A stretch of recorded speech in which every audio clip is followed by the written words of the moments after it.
very soon after I posted the first part of this episode, I had a dream where I was working on a graffiti piece in this large train station that kind of looked like the Grand Central.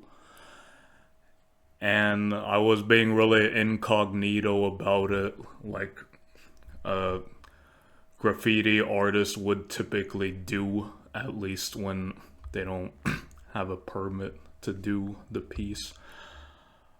And this associate of mine pulls up at the place by chance and looks at me and instantly recognizes me anyway.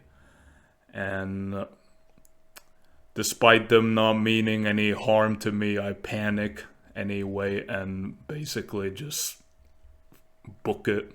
And run to this at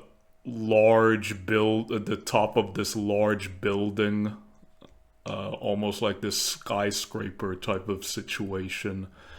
And despite seeing how I reacted to them seeing me and hollering at me, they follow me up there anyway.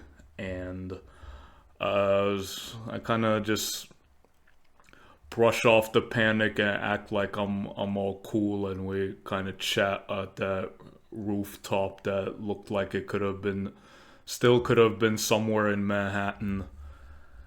And then the chat gets interrupted by a chain of disasters, which starts with a little drizzle and ever so slightly escalating into a rain, then a bit of a storm, and before I knew it, we had this very heavy rainfall combined with a flood, like the classic Book of Genesis, Noah's Ark type of situation.